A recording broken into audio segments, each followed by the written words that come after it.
Mapagpalang araw po mga kaibigan, mga kapatid. Good morning Mindanao, Philippines. Mga kaibigan, mga kapatid.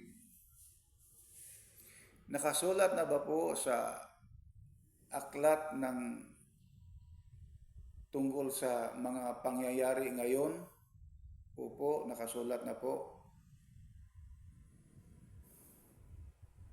Ang mga kasamaan nga ginagawa ng tao ay sobra-sobra na.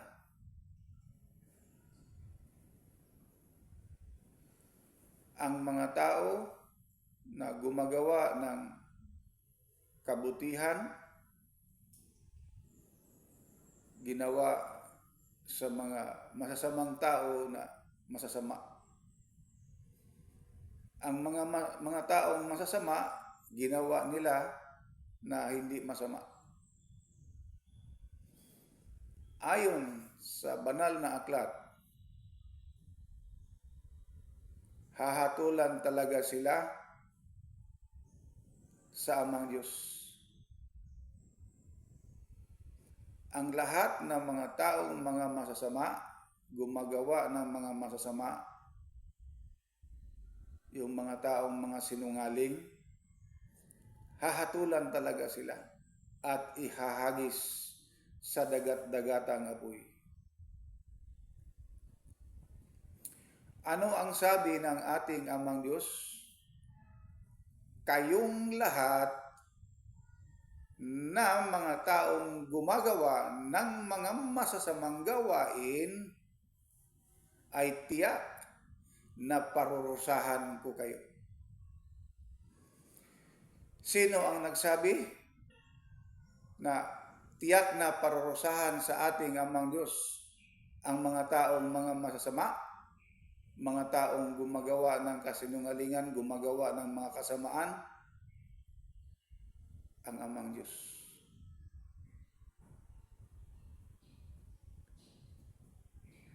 Malapit na.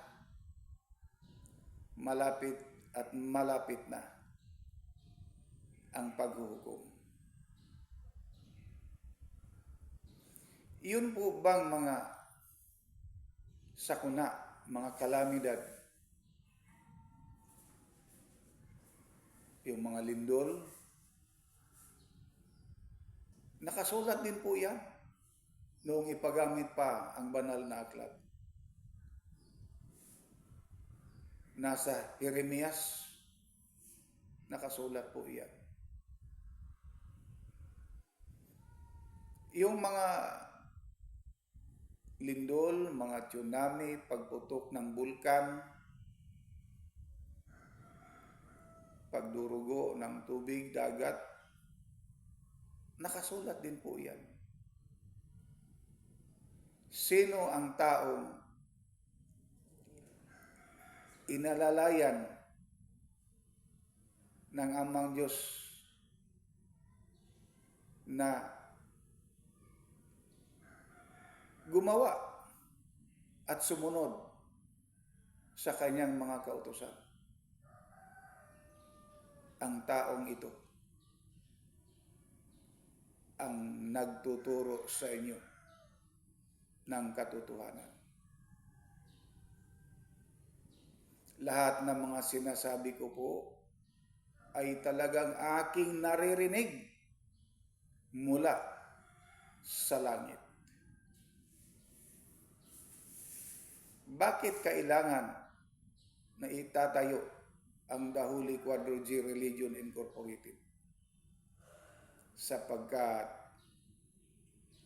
ang The Holy Quadro G ay ang nag-iisang relihiyon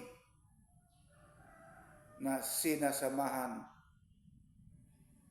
at nagsubaybay ang ating Amang Diyos.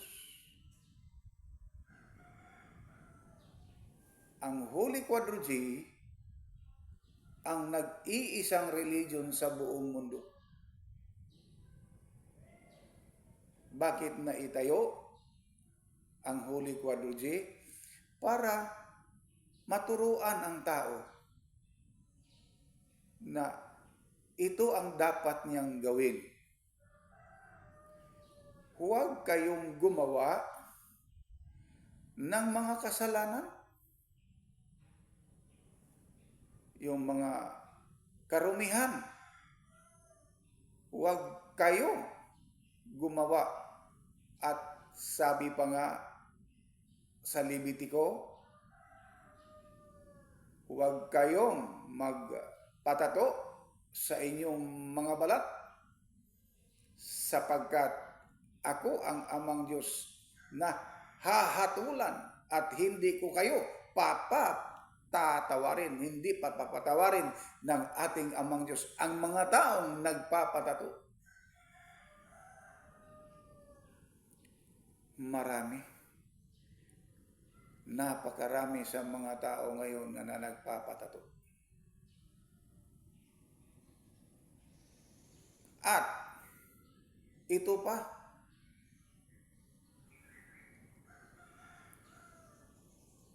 tandaan niyo mga kaibigan, mga kapatid, yung paglabas ng isang siripinte na 7 ang ulo, tandaan ninyo, ang number 1 dyan, si Jan Gerson Madilo. Ang unang ulo. Pangalawa, yung Papa. Pangatlo, si Bill Gates. At mayroon pa nandoon sa ibang bansa.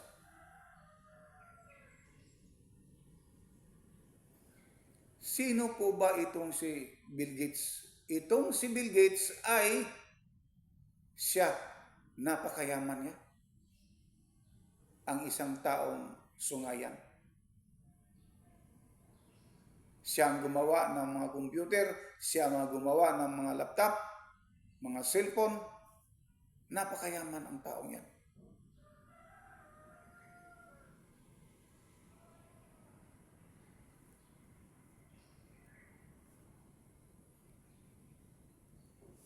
Yung nasa ibang bansa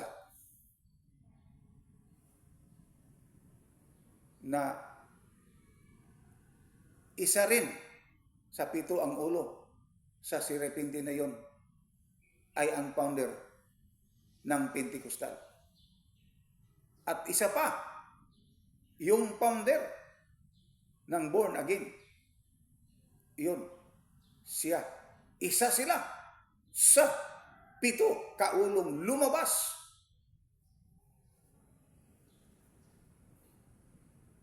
para lilituhin ang tao. Ang kanilang kasinungalingan, kasuklam-suklam. Mga taong walang hiya, mga sinungaling. Kung wari, kumahawak ng Biblia, nagtuturo sa pamamagitan ng Biblia. Ang hindi nila alam, yung Biblia na yan, matagal na po pinapadlakan ng propetang si Daniel. Ang nag-uutos ay ang amang Diyos na nasa langit. Kasi nakikita na sa ating amang Diyos kung ano ang gagawin ng tao. Gagamitin nila ang Biblia para makapangwarta sila. At mayroon din tayong mababasa sa Biblia sa pamamagitan ni Habakuk. Ang sabi ni Habakuk, kayong lahat gusto ninyo aangkinin ang sanlibutan para lamang sa inyong sariling kagustuhan. Kayong lahat ng mga taong nagtatayo ng mga relihiyon na yan ay tiyak na paparusahan kayo sa ating amang Diyos.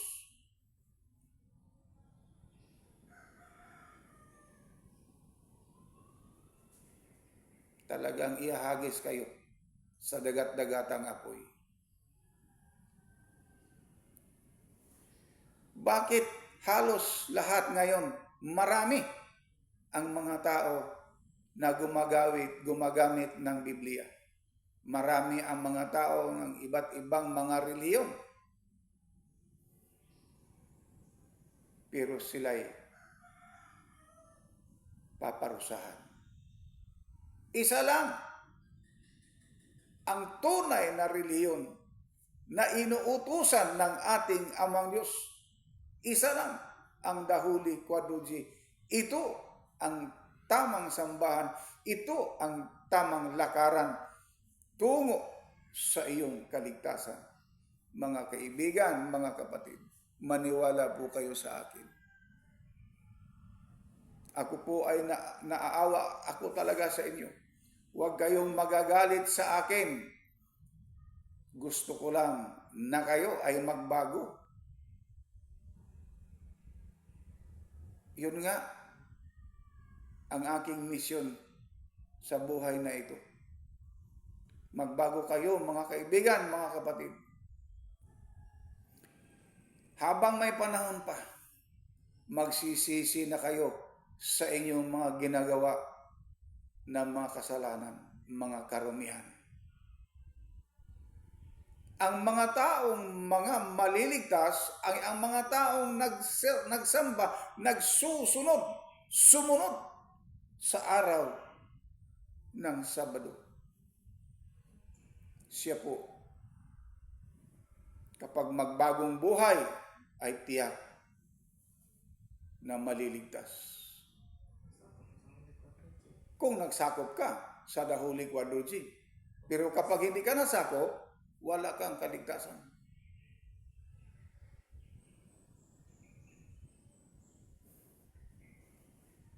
Kaibigan, kapatid,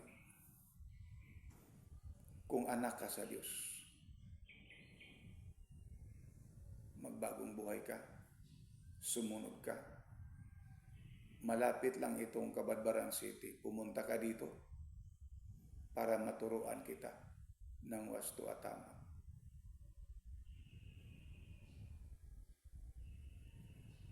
Bakit ayaw sa tao sumunod?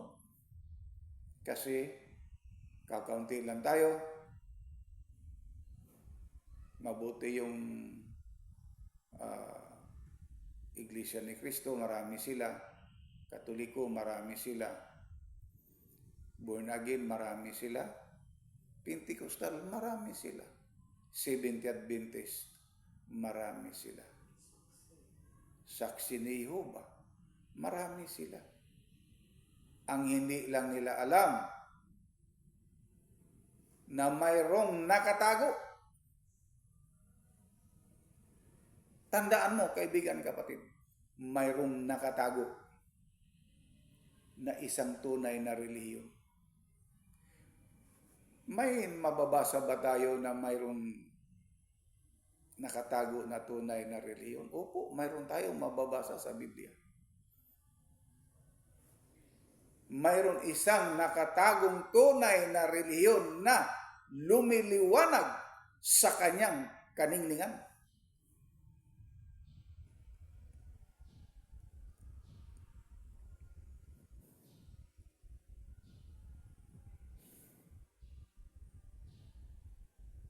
Kaibigan, kapatid, malapit na talaga ang araw. Ang lahat ng mga tao na nagsamba sa mga maling pag-aaral, mga maling mga reliyon, ay hindi sila, tiyak na hindi sila maliligtas. Kaibigan, kapatid, ito ang tandaan ninyo. Naghihirap ba kayo sa mundong ito? Ang iba sa inyo ay mga may karamdaman. Ang iba sa inyo nasa sobrang kahirapan. Kapag tumawag ka sa ating Amang Diyos, Ama, maawa ka po sa akin. Tulungan niyo po ako. Patawarin niyo po ako sa aking nagawang mga kasalanan.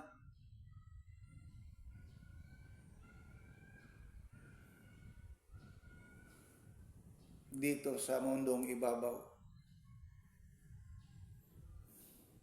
makikita natin ang sobrang kahirapan ng tao. Ang iba, lumuluha kasi wala na silang makakain. Ang iba, lumuluha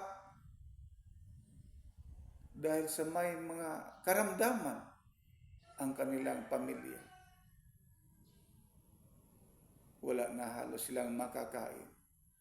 Pero anong sabi sa ating kaibigan, kapatid, totoo ito? Ano ang sabi ng ating Panginoong Hesukristo nung siya ay nagtuturo? Huwag kayong maabala. Ika niya, huwag kayong maabala, mag-abala sa inyong damit, sa inyong susutin, sa inyong kakainin. Tuparin mo lang ang utos ng Amang Diyos na nasa langit.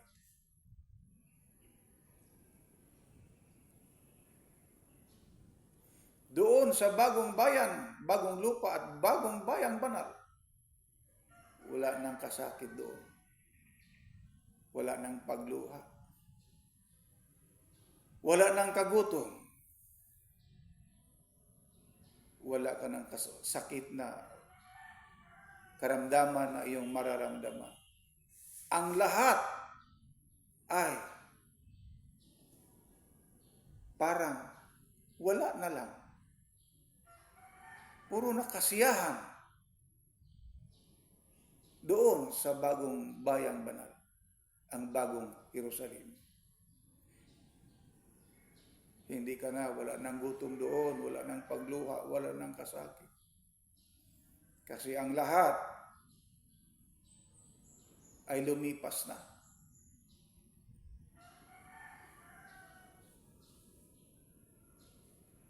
Kailangan lang sa tao ang pagbabagong buhay. Humingi siya ng kapatawaran sa ating Amang Diyos sa mga nagawa niyang kasalanan.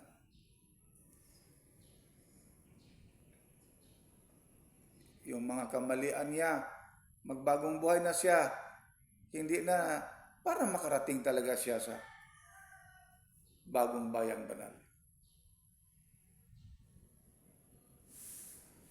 Paano tayo makarating doon kapag hindi ka maniwala sa taong nagtuturo sa inyo? Hindi ka makakarating doon.